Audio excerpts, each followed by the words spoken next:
Let me take you back in time, over a decade ago, when the events of this story unfolded. As a resident of Saskatchewan, Canada, known for its bone-chilling winter temperatures, I was filled with excitement when the opportunity arose to visit my dad and stepmom in Texas during the Christmas season. Little did I know that their winter weather would feel like a mild spring to me. Throughout my stay, I found myself comfortably clad in shorts and tank tops, relishing the milder climate. Now, let me introduce you to the key players in this tale. Firstly, there's me, a 16-year-old female embodying the stereotype of Canadian politeness unless someone pushes me too far. Next, we have the entitled mom, who epitomizes the notorious Karen archetype. Then there's the entitled dad, a firm believer in outdated gender roles, convinced that women should unquestioningly obey and serve him. Lastly, their son, an innocent-looking 6-year-old who unwittingly becomes part of this encounter. Now, let's set the stage. It's the week after Christmas, and we find ourselves at Target. Here I am, donning a pair of shorts that were not excessively short, mind you, but were thoughtfully purchased by my mom, a Catholic teacher who always ensured I dressed appropriately. I also wore a tank top that revealed a hint of cleavage, once again chosen by my mom. I was out shopping with my stepmom, who needed to pick up some groceries. As I perused the clothes section, immersed in my own world of music with both earphones plugged in, an unexpected interruption jolted me from my reverie. The ensuing conversation was so bewildering that it's etched firmly in my memory.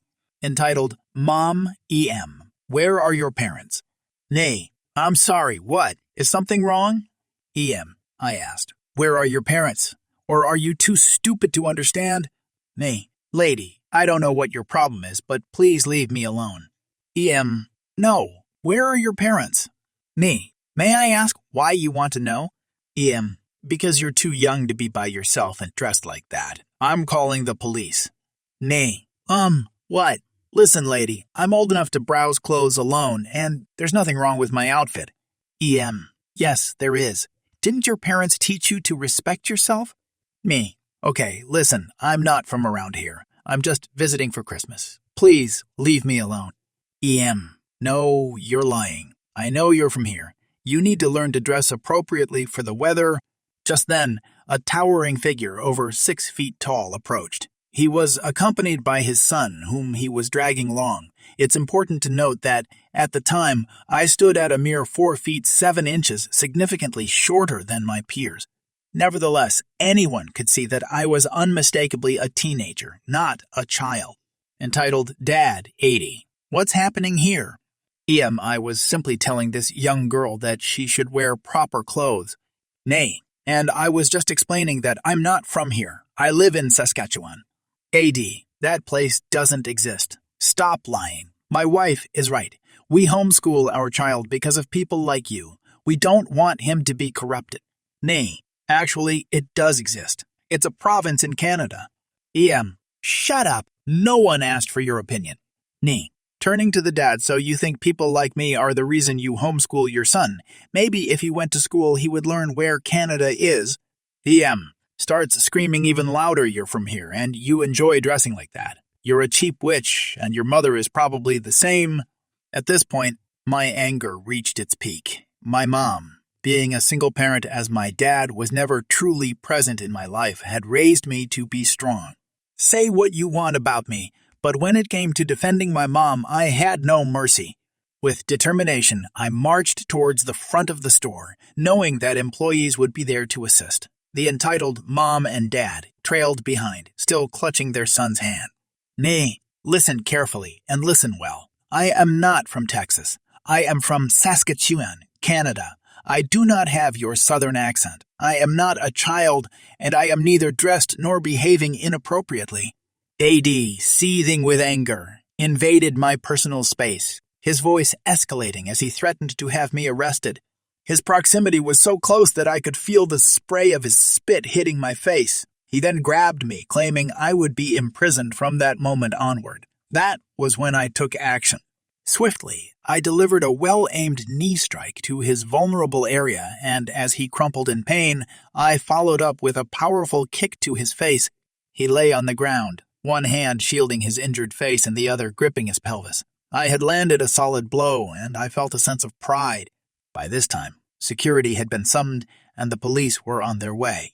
As an officer engaged in a conversation with me, I requested that they contact my mom and bring her to the front so she wouldn't be searching for me.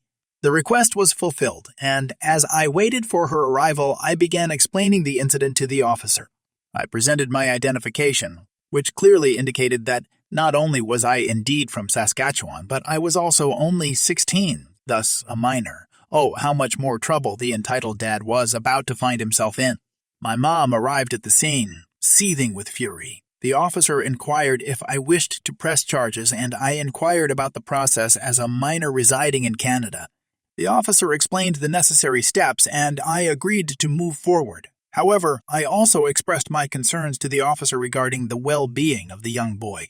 If his parents reacted in such a hostile manner in public, it raised serious doubts about his treatment in private. The officer acknowledged my concerns, understanding the gravity of the situation.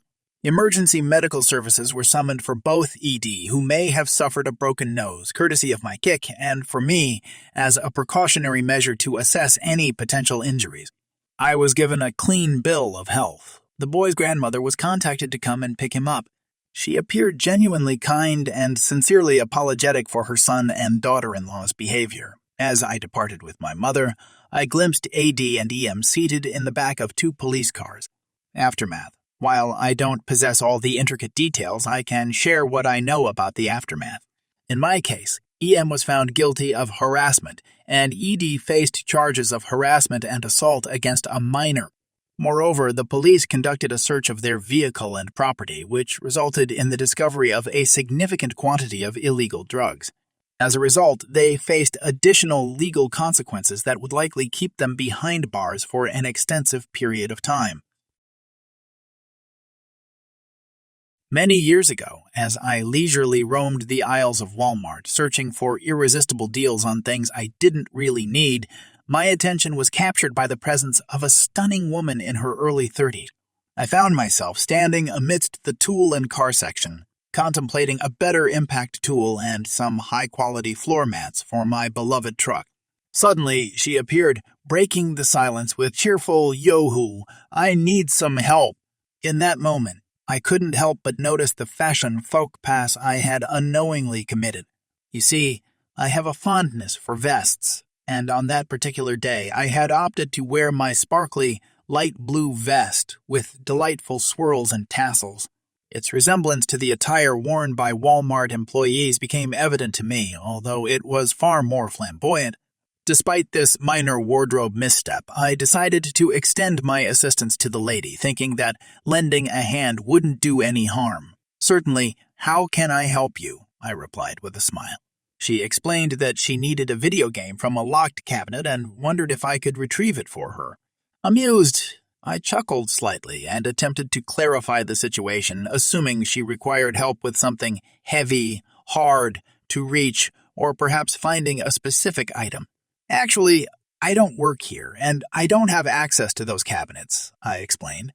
However, as I delivered my explanation, the sweetness on her face gradually transformed into anger. She erupted in a tirade, accusing me of deceiving her and lying to her face while pointing out my vest's resemblance to the Walmart uniform. She threatened to ensure my termination. Throughout her outburst, I made every effort to calm her down and reiterate that I genuinely didn't work at Walmart, emphasizing that my vest was simply a fashion choice. However, her frustration grew, and she concluded that I was spinning vile lies to an innocent woman attempting to purchase a gift for her son. Raising her open hand in slow motion, she prepared to slap me. In that critical moment, 3 distinct thoughts raced through my mind. Firstly, a surge of anger surged within me, urging me to retaliate against this offensive woman. Secondly, I realized there were no surveillance cameras in the aisle, meaning most people would likely believe her over me, the peculiarly dressed individual. Lastly, I made a decision to play along, accepting the slap. I braced myself for impact, but my instincts kicked in a bit too forcefully. As her hand made contact with my face, my head collided with a nearby shelf. Blood began to trickle down my face as I gazed up from the floor. Amidst the pain and chaos, a voice echoed, exclaiming, "Oh my God!" I saw another woman approaching, drawn by the commotion, who had witnessed the entire incident unfold before her eyes. My attention then shifted back to my assailant, and what I observed in her eyes wasn't remorse, shock, or any indication of regret for her violent actions. All I saw was fear of the consequences she would face for her reckless behavior. Realizing she couldn't escape, she attempted to flee, but the witness implored her to halt. In a split second, I grasped her ankle, causing her to stumble and crash onto the floor, resulting in a severe blow to her face. I later discovered that she lost her 2 front teeth in the fall. Though I felt remorse for causing her harm, I couldn't allow her to evade accountability. After the police arrived, providing statements and administering basic first aid, as my wound was merely superficial, I witnessed my attacker being escorted into a police car while she hurled a barrage of threats and obscenities at me. Witnessing her swift capture brought me a sense of relief and closure. Rewind back to freshman year of high school. I was a short, skinny kid that had never been in a fight before. A guy I had gone to middle school with was telling people he was going to beat me up because I was supposedly running my mouth about him. I wasn't running my mouth about him, and so I went to talk to him about it after class. He came out in the hallway and was acting like he was going to charge me with a mutual female friend standing in between us.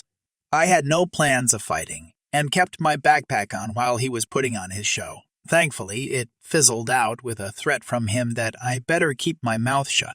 A year or two later, he saw me out in the hallway, and he was like, "I heard what you said about me just to get me scared and argue that I hadn't said anything about him." Present day, about 15 years later, I work for my county's Register of Deeds office. The same guy and his wife are buying a house, and their attorney e-files their deed and deed of trust through us. My state has specific statutes regarding margins on documents, and I noticed theirs was just slightly out of it with their deed. I could have ignored it, but instead I slapped the non-standard fee on it, which adds $25 extra to the total cost. The next document, the deed of trust, was the same way. So yeah, I hit them with another non-standard fee of $25 extra on that one too. Then I called another coworker over to look at it with me, and what do you know? It had a manufactured home rider and some other rider in the deed of trust, which counts as a multi-instrument fee for $10 extra. I slapped that fee on there too. He'll probably be none the wiser to all the fees I added for him, but I had a little petty pleasure over causing a minor inconvenience to him that I was well within my right to do. Clay, old buddy, old pal, if you're reading this, happy Valentine's Day from yours truly. This was a while ago, but it just came to mind, so I thought I'd share. I attended a local university, got really good grades, ended up getting a large scholarship and qualifying for financial aid, dealt with EM my entire life. My accomplishments were hers, and she would often highlight them as her own. My first year at university, she got mad that I wasn't around, as I was at school living on campus, and she cut me off. I had asked for her tax return so I could file for financial aid for the next year, and she refused. This is a requirement if you are still being considered a dependent. So I took matters into my own hands, went to the FA office, had an awesome counselor who walked me through all my options, petitioned to have my aid submitted on my income instead, signed to say I was an independent student with no relationship with my EP, started filing my taxes as a single adult. Fast forward many years. EM starts making comments to me about how they are still paying off my student loans. I ignored it for a while. Then I got a really good job, and it would come up more often, especially if there were money problems. EM didn't know that the amount of money I had to take out for a loan was minimal, $30K or so for 4 years, and I had been paying it off the entire time. So it came to a head. How can you be paying off my loans if I have already paid them off?